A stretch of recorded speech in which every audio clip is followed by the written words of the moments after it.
baik, luar biasa. Yes. Oke. Anak-anak, hari ini kita akan belajar lagi tentang dampak dosa. Minggu lalu kita sudah belajar tentang kejatuhan manusia dalam dosa. Oleh karena itu, sebelum kita belajar, kita berdoa dulu. Kita berdoa. Tuhan Yesus, saat ini kami anak-anak-Mu akan kembali lagi belajar. Berilah kami Roh Kudus-Mu, berilah kami hikmat-Mu, sehingga kami boleh mampu mengerti apa yang kami pelajari hari ini. Berkati hamba-Mu sebagai guru dan berkati anak-anak didik. Terima kasih Tuhan, di dalam nama Yesus kami berdoa. Amin. Baik, anak-anak, seperti yang Pak Guru jelaskan singgung tadi, kita hari ini akan belajar. Ya Bapak?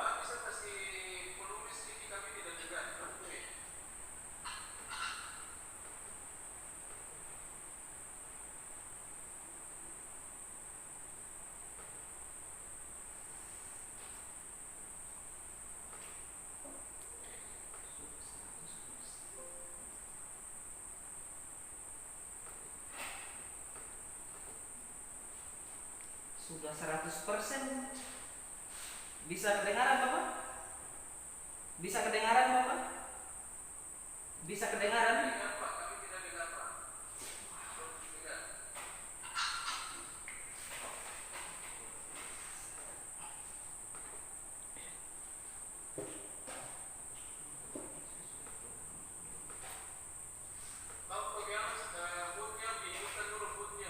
Iya Bapak.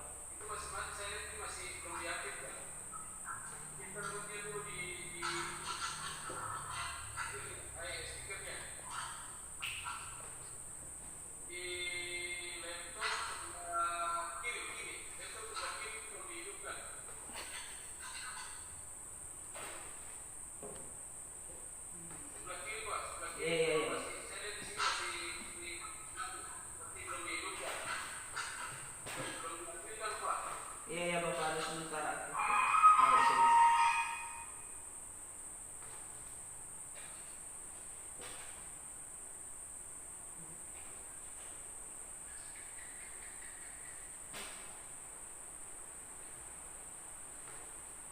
Bisa kedengaran Bapak? Sudah bisa? Halo? Salam? Sudah bisa kedengaran Bapak? Ya, sudah. Pak Guru suara benar ya? Iya. Iya Bapak. Iya. Iya. Baik, anak-anak, maaf tadi agak terganggu. Kita lanjutkan kembali pelajaran kita hari ini. Seperti yang Pak Guru sudah jelaskan tadi, bahwa hari ini kita belajar tentang dampak dosa. Nah, apa yang menjadi tujuan kita belajar tentang dampak dosa? Yang pertama, anak-anak mampu menjelaskan pengertian dosa. Yang kedua, anak-anak mampu menjelaskan penyebab manusia jatuh dalam dosa. Yang ketiga, anak-anak mampu menjelaskan dampak dari dosa itu sendiri. Dan yang keempat, anak-anak mampu menghayati hidup yang terhindar dari dosa. Terakhir, tujuan kita anak-anak mampu menyatakan tindakan untuk menghindar dari tidak berbuat dosa. Anak-anak, ada lagu. Nanti mungkin anak-anak lihat di Kidung Jemaat nomor 29. Ada dalam kitab Kidung Jemaat lagu tentang dihapuskan dosaku. Mungkin Pak Guru nyanyi agak cepat supaya anak-anak bisa lihat di Kidung tentang lagu ini. Dihapuskan dosaku hanya oleh darah Yesus, aku pulih dan sembuh hanya oleh darah Yesus.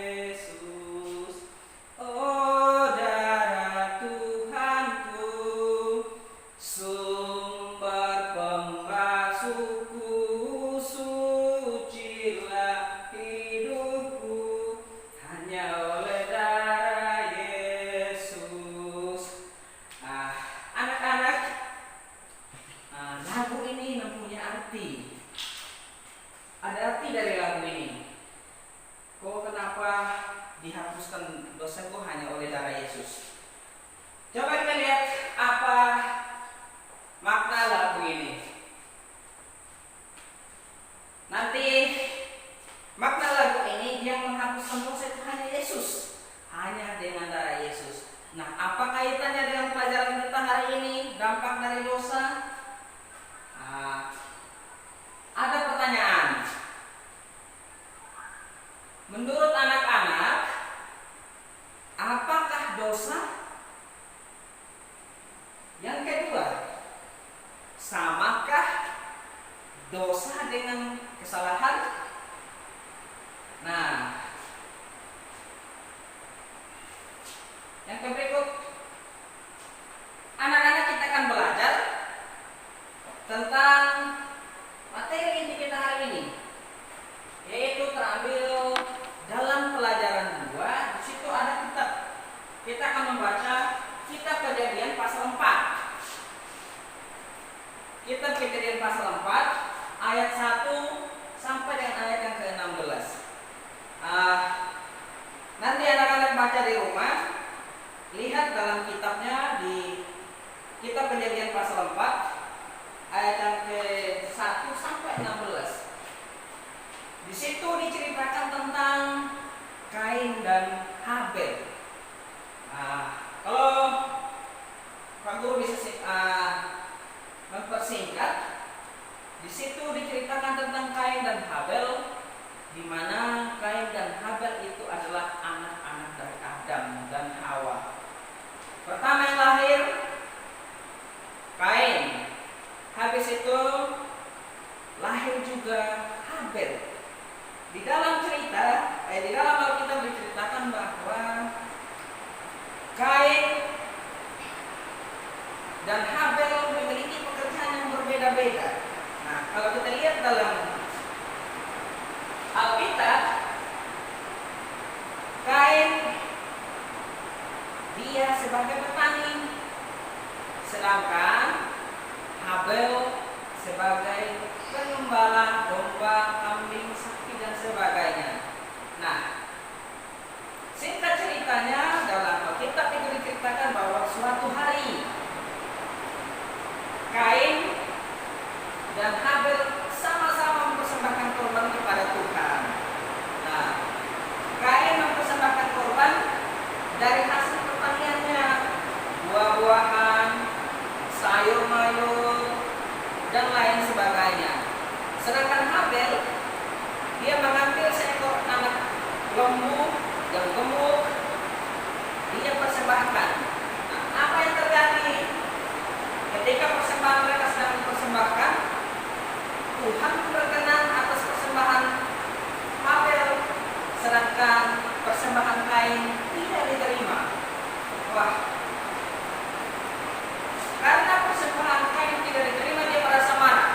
Loh, kenapa Tuhan tidak menerima persembahan saya? Kenapa Tuhan tidak berkenan persembahan saya? Tuhan hanya berkenan dengan persembahan Habel. Nah, apa yang terjadi anak-anak? Habel marah. Dia iri dengan persembahan adiknya. Dia bilang, kenapa Tuhan terima persembahan dia, kenapa saya tidak? Marah dia. Dia iri hati. Tuhan menegur dia. Tuhan bilang, Habel, Kain, kenapa engkau bukamu muram? Terus habis itu Kain tidak merespon. Dia hanya tetap marah. Dan terhadap apa yang terjadi anak-anak, dia bilang, saya harus bunuh adik saya. Saya harus lenyapkan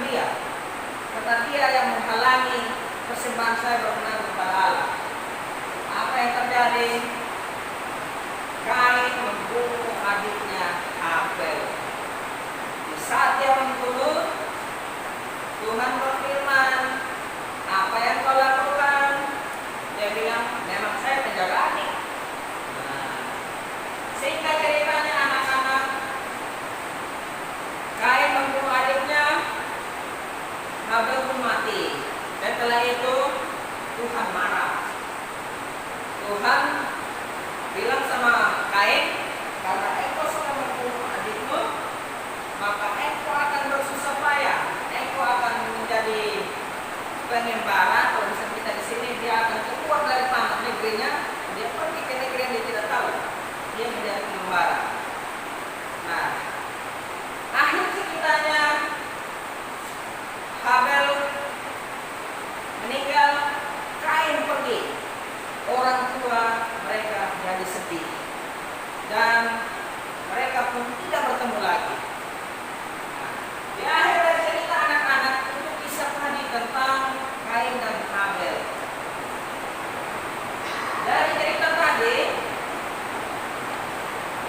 ada pertanyaan nanti yang anak-anak harus jawab, dan nanti ketika tatap muka Bapak berharap anak-anak harus menunjukkan jawabannya. Yang pertama, apa yang anak-anak pelajari dari cerita tentang Kain dan Habel? Kira-kira apa yang anak-anak dapat tadi ini cerita tentang Kain dan Habel? Yang kedua, mengapa Kain membunuh adiknya? Ada apa kenapa dia membunuh adiknya? Yang ketiga, apakah dampak dari dosa yang dibuat oleh Kain? Nah, anak-anak, aku berharap pertanyaan ini akan dijawab pada saat nanti tatap muka. Nah, ada gambar yang kamu sajikan. Dari cerita tadi ada gambar, di sini nampak Kain dan Habel, mereka sebagai petani dan sebagai pengembala kambing. Suatu saat mereka mempersembahkan korban seperti dalam gambar. Nah, apa yang terjadi? Dia marah dan dia memukul adiknya sampai adiknya meninggal. Nah, adik-adik, anak-anak yang kamu sayang, ini penjelasan materinya. Dosa adalah tindakan manusia yang melanggar atau melawan perintah Tuhan.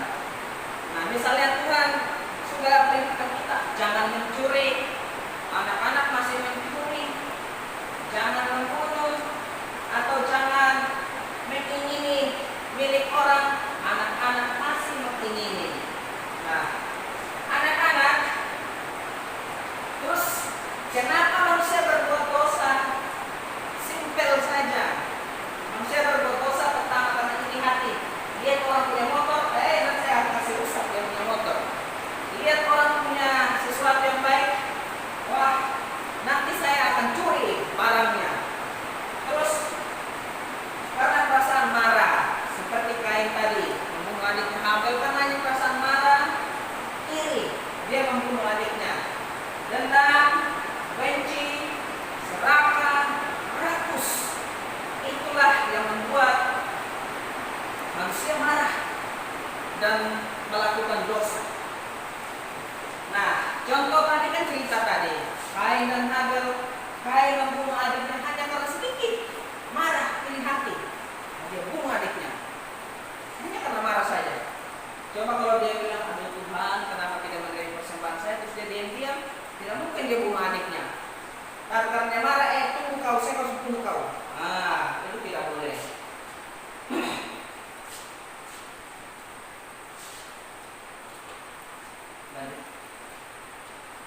Nah, anak-anak, setelah kita pelajari dari atas, ini ada dampak langsung dari dosa yang yang Kain lakukan, khusus untuk Kain. Setelah dia membunuh adiknya, apa yang terjadi? Tuhan bilang kau pergi. Akhirnya dia pergi dan ya entah kemana dia pergi. Tuhan bilang sudah kau pergi mengembara saja. Nah, di sini, di dalam sini, setiap dosa yang kita buat secara sadar atau tidak sadar, kita harus mengakui. Nah, saat itu juga dia sadar juga, aduh saya sudah bunuh adik saya. Tetapi apa mau dikata, adiknya sudah meninggal.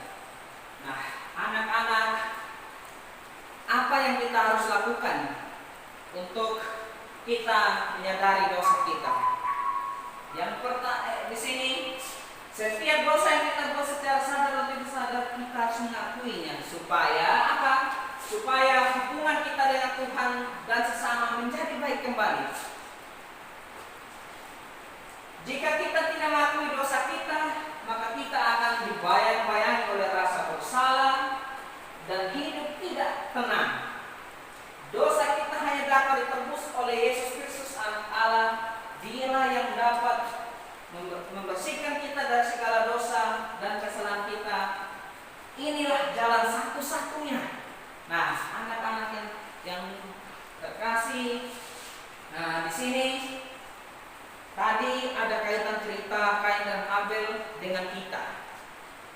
Tidak mungkin Kain Habel hidup lagi sekarang. Jadi kita sekarang yang hidup zaman sekarang, kita tidak boleh lekas marah, tidak boleh iri hati, karena kalau kita sudah iri hati, marah, itu akan menimbulkan dosa. Nah, seperti dalam 1 Yohanes 1 ayat 7-9, tetapi jika kita hidup di dalam terang sama seperti Dia ada di dalam terang, maka kita beroleh persekutuan seorang dengan yang lain, dan darah Yesus anaknya itu menyucikan kita dari segala dosa kita. Nah itu tadi, kalau kita sudah mengakui dosa kita, kita akan dibersihkan, kita akan bebas dari dosa, dan hubungan kita menjadi baik kembali.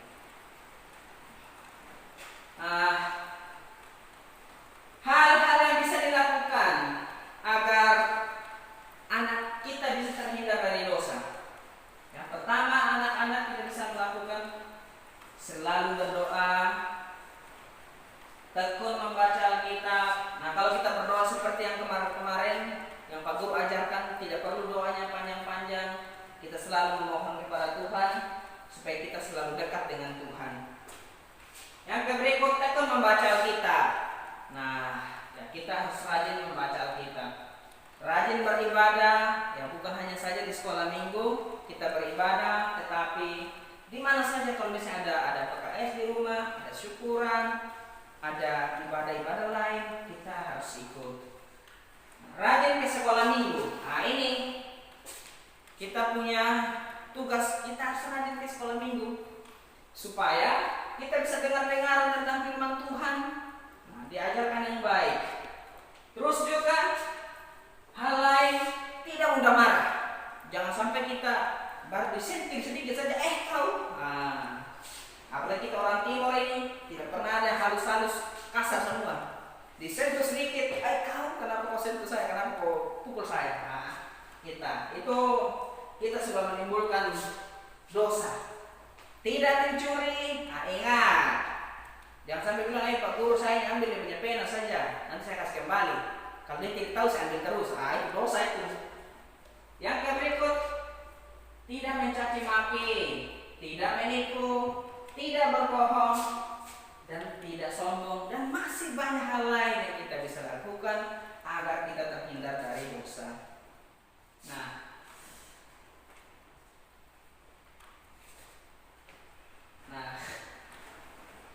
di sini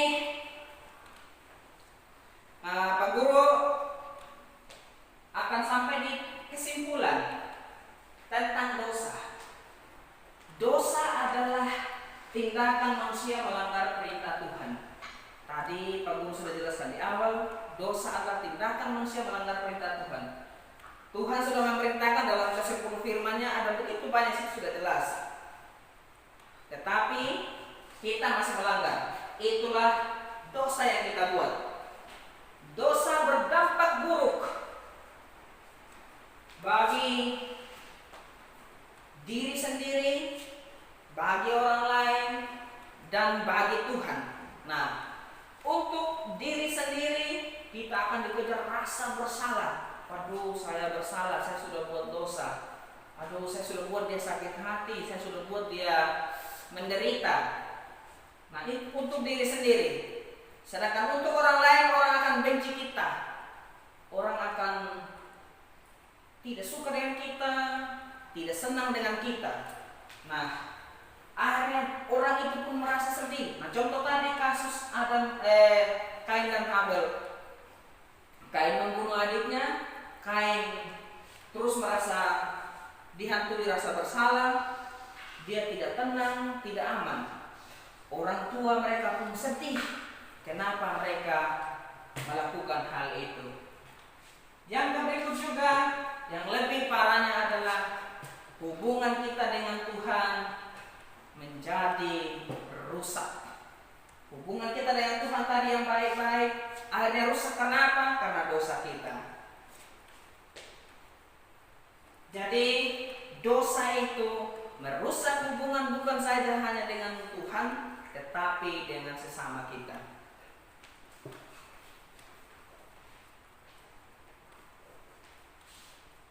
Oleh karena itu, karena sudah dirusak oleh perbuatan kita, di kesimpulannya Allah mengutus Yesus. Allah mengutus Yesus ke dalam dunia sebagai penyelamat bagi kita. Karena tidak akan ada orang lain, tidak ada penyelamat lain yang bisa menyelamatkan kita untuk kita bebas dari dosa kita.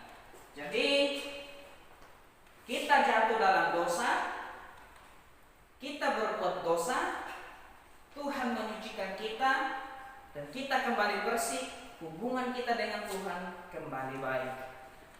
Nah, anak-anak, mungkin pelajaran kita hari ini dia sampai di sini. Nah, ada tugas yang akan dikerjakan di dalam rumah. Nanti anak-anak bisa mengerjakannya di dalam rumah, di rumah. Setelah itu nanti ketika tatap muka, anak-anak bisa mengumpulkannya dan kita akan melihat bersama apa hasilnya. Bagaimana jawabannya? Di akhir penutup ini, minggu depan nanti kita akan bertemu lagi. Anak-anak mengumpulkan tugasnya, akan diperiksa sehingga Pak Guru bisa melihat jawabannya. Mungkin sampai di sini dulu pelajaran kita hari ini. Kita akan mengakhirinya dan kita berdoa lagi. Kita berdoa. Terima kasih Tuhan untuk pertolongan-Mu hari ini. Kami telah selesai belajar. Berkati anak-anak-Mu sehingga mereka boleh bisa mengerti apa yang dipelajari hari ini. Berkati hamba-Mu dan berkati kami semua. Dalam